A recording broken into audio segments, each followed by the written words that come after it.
So I saw this article posted by Android Authority, and I thought it would be interesting to kind of talk about this, break this down, and really just go over it. So starting off right away, we have 7 foldable phone problems that still have not been fixed yet. I have not looked at this article yet, like the actual 7 things, but what I want to do is actually guess the 7, okay? I'm going to guess number 1 has to be wireless charging. Yes, the Z Fold 4 has it, and a Z Flip 4 has it, but for the most part, pretty much every foldable cell phone, Surface Duo 1, Surface Duo 2, all the Chinese knockoffs, I say Chinese knockoff, but Oppo obviously is not a Chinese knockoff. Oppo, Vivo, whatever, Motorola, they don't have wireless charging either. So that has to be the first one. Number 2 is the inside display. That's obviously the biggest issue people are having. And I'm going to guess that they're probably going to talk about the crease, mainly because that's the biggest issue with the Z Fold 4 and the Z Flip 4. And that's kind of like the mainstream media type phones when it comes to foldable devices. Number 3, waterproofness. I'm gonna guess some kind of IP rating is probably going to be up there on things they talk about that are having issues, because other than those 3 things, I can't really think of too many more really big issues. I mean, I'm gonna guess that they might go into talking about like how there's not as many applications that stuff optimized for these phones. That's number 4. Number 5 would be price tag, most likely is the biggest issue with these phones. But other than those 5 things, I can't think of anything else that's really a problem with these phones. By the way, though, before I continue, we do have a new channel member down below. Sean S816 went ahead and joined the membership program. So make sure you go ahead and join that membership if you'd like to support the channel and be added in every single video. So shout out to my man. I do appreciate him immensely. Helps me to do this full time. So let's go into the first one. The crease. Okay, so I figured they would probably talk about the creases. So yes, this is a problem that actually was fixed by the Oppo Find and 5G and the Vivo phone that actually fixed the crease issue. Now, of course, it's not a fix on the Z Fold 4, Z Flip 4, Z Flip 3. You know, any Samsung device still has this problem. And it is really pretty much a reason why a lot of people don't buy these phones.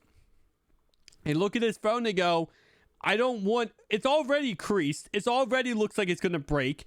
I don't want to invest my money into something that already looks like, you know, it's not 1,000% durable enough for me to use this every single day. So that just automatically like pushes away so much of the consumers because of that said reason.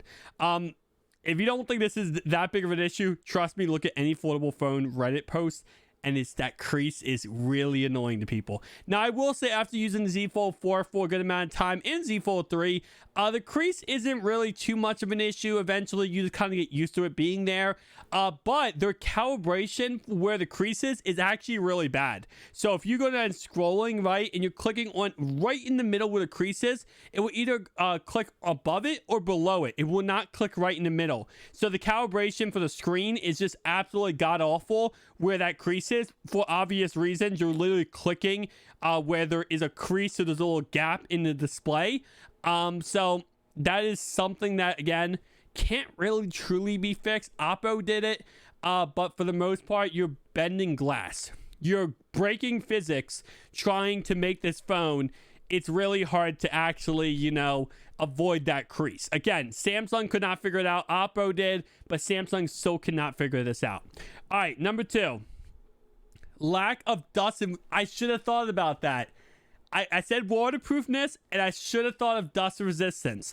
This is actually a real big problem, mainly because the Z Fold 4 and the Z Flip 4 have a small gap about that big when you do close the devices. Now, the Surface Duo 1 and 2 actually do a really good job of really getting that, you know, flush closure. While these 2 phones, which again have that inside plastic glass, foldable glass display, it does not. So if you have this in your pocket and there are any kind of dust particles or, you know, small minerals in your pocket, this could get on this display and actually hurt your display. So that not only, again, from that, it also obviously dust can get inside the phone. There's little gaps and grooves and stuff like that. Now, I will say the Z Fold 4 and Z Flip 4 is a bad example here. Now they are IPX8, which of course the X is the dust rating. So whenever you look at an IP rating, so like IP88 would be the dust and then the waterproofness. So the X means there is no dust resistance. Now based on seeing different, durability tests, it's not horrendously bad, but they're looking at other smartphones outside of Surface Duo 1 and 2, a lot of like Oppo and all those other phones over there, they're really bad against this dust resistance. So I'm not going to really trash on Samsung for this because I haven't really had too many issues with this, but this is definitely something that they need to work on moving forward. It's really hard though, because you literally have flippable, foldable display. You can't press them together when you close it, or else you're really going to melt the plastic. So there's like only so much you can really do, in all honesty.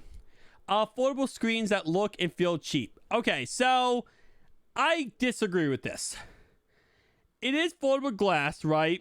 And then it says down here, foldable glass is probably too much to ask for. Reduce glare, increase toughness would help. Okay, this is really just a nitpicking topic at this point, because you can't do anything about this. It's physics. You can't have an actual piece of glass, number one. Number two, it does not feel cheap. If you guys have ever used Z Fold 4, Z Fold 3, the inside display, in my opinion at least, and you might have completely different opinion, it's okay if you do, it does not feel cheap to me. It doesn't feel like Gorilla Glass Victus, like an iPhone, but it doesn't feel cheap. It feels like it's, I don't even know how to explain it. And the funny thing is, you can actually, the cheap feeling, you can actually remove the screen protector. Wouldn't recommend doing it, but you can, or you can get Samsung to do it. You can remove the screen protector from this device and actually feel the layer underneath of it if you really have issues with the top layer feeling like plastic, because that is actually an inside screen protector. But underneath of it is a thin layer of glass / plastic mixed together. I don't think it feels cheap. I really don't. And when you say look cheap, I could see why you say look cheap, because again, if you look at this, you see a plastic display pretty much, and then you see, of course, the crease down the middle. I understand that concept. There's not much more you can do there. And honestly, moving forward, I don't think there's any way you cannot have this look. I mean, you literally have a foldable, thin, microscopic thin layer of glass. There's not much more you can add to that to change that up. All right, so next one, app support. Yeah, this is something I talked about before. This is something where, Microsoft and Samsung, they have to go be more proactive about this, because this is the only way you're going to push this industry. This isn't even about your phones anymore. Yes, your phones are important to sell. Obviously, you want to make money. Obviously, you want to continue to progress in that aspect. But this really comes down to the industry. If you want to hit the numbers that Samsung has told us they're going to hit by 2025, you have to progress the industry more. And the only way you're going to progress the industry more is by actually doing this said thing, which is getting app support. You're multi-billion-dollar companies, okay? Go talk to different developers. And you know what the funny thing is I find always so humorous, honestly, is the fact that there are so many amazing indie developers out there, small company developers out there that make the most insane games, applications, so many cool things. And they would jump for the idea of making something supportive for these foldable phones. But Microsoft, Samsung does not pursue them because they're not proven. They don't have a track record. They don't have A, B, C, and D. So instead, they either go for no one, or they go for, hey, let's just make our Microsoft products all great. Let's just make our, not Samsung, but let's just work with our partners, try to make some applications great. There are so many amazing people out there in this world. You guys gotta branch out a little bit. If you really want to make these phones this amazing, you got to keep going. All right, next one. Specs compromised. Yeah, this is another thing that a lot of people will talk about, is because, yes, they could have the latest and greatest software, obviously Android 12L, hardware, Snapdragon 8 Gen 2, RAM size, 12 gigabytes of RAM. But when it comes down to it, it's the cameras. That's where they're really going to get the kicker here, is that, you have the S22 Ultra with a 100 megapixel camera, and you got the Z Fold 4 with a 50 megapixel camera. Now, I will say this is not truly the truth. Not the whole truth here, because there's a lot of different foldable phones coming out of China that have Zeiss lenses. Zeiss is one of the best manufacturer of actual photography lenses.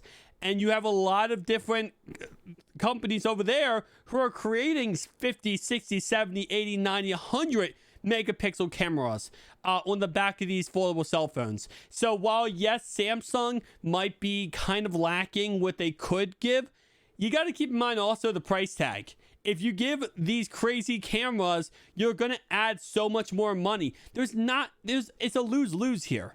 Because I know the next point on this list is probably going to be price tag. But if you want the price tag to go down, you have to take away features. If you want the features to go up, you have to increase the price tag. Is the price tag availability? With no real competition, Samsung is already coasting on its foldable phone lineup. And to be honest, yeah, this really comes down to a couple things. Microsoft refuses to compete with anybody. And they refuse to even give a single F pretty much half the time. And then you just have no one else that really has the money to go toe-to-toe with Samsung. So now you have a lot of companies, Google included, who are now going over to China and releasing strictly in China, so they don't have to pay the international shipping charges. And they also don't have to worry about competing with Samsung. There really is now, at this point, it's just a monopoly for Samsung. Now, I will say availability is kind of, like, again, it is hard to get all these other cell phones over there in China. Then you got Microsoft Surface Duo 2 is impossible to find. Duo 1 is still available, but not by Microsoft. So it's a kind of slippery slope. Again, we're not going to see anything until Oppo goes worldwide, pretty much. Oppo and Vivo go worldwide. That's the only time we'll see. And again, pricing, we already talked about this. It really comes down to you want more features, but you want the price tag to go down. What do you want here? You're not going to get both. Okay, at the end of the day, this Samsung's not going to say, oh, yeah, we're going to lose $500 per unit we sell to give you guys more features. I hate to say it, but at the end of the day, a company's a company. They're always going to look at what's best for them, not the consumer. The only time a company ever will look at what's best for the consumer, not them, is when there's competition. When there's Microsoft, Samsung, if they were fighting back and forth, full pledge with affordable phones, then there would be consumers winning in the end. But simply, a monopoly, you're never going to win as a consumer when there's a monopoly. You just can't. Because it's the same concept with Apple. And when they were top dogs and dominant for so many years, why release new features? Why spend more money as a company when you can release the same thing and get the same amount of money and not have to spend the extra money to release new features? Well, so you could help out the consumer. Guess what? They don't care. A lot of these CEOs are sitting up in their little penthouse suite making $600 million a year, not giving a single F what the consumer says or has to say about their product, as long as they're not getting sued for it. That's just the facts. I mean, again, like in this channel, we try to keep it strictly to the facts and, no bullcrap. That's the truth. But when you have another company come in and they say, hey, listen, we're going to make a better product than you, then that first guy's like, whoa, hold up. Now I got to make a better product, because if they make a better product than me, I'm going to lose out on sales, especially cell phones, because, the normal average person replaces their cell phones once every 4 years. So if they release, this foldable phone and this foldable phone, and somebody buys this one, they're probably going to keep that for 4 years. Yes, there's the anonymity. There's the anonymity. There's the few, like myself included, who are tech enthusiasts who buy a new cell phone every year. But for the most average consumer, you're going to buy a cell phone 1 in 4 years. So if I buy a Surface Duo 2 today over Z Fold 4, Samsung most likely would not get my money again into possibly 4 years from now. That's a lot. They don't want that. So let's go down the list, and that's actually going to be it. So those are the 7 things that people really have issues with. So let's actually vote. Which is the biggest issue in my opinion? Availability. I say availability. The only reason I say availability, and actually it's funny, no one voted for availability. Everyone voted for everything but availability. I think the reason why they did that is because they're thinking, like, what? The Z Fold 4 is readily available. I could buy it right now. They're not thinking about competition between industries. That's why. But the biggest issue, again, what did I tell you? What did I tell you? Price and display crease. That was going to be the issue. I knew it. I absolutely knew. And then the third thing is screen looks or feels cheap. I absolutely knew that going into this was going to be how it's going to end. It's just so predictable how this market is. Guys, if you did enjoy this video, hit the like, comment down below. I'll see you guys in the next one.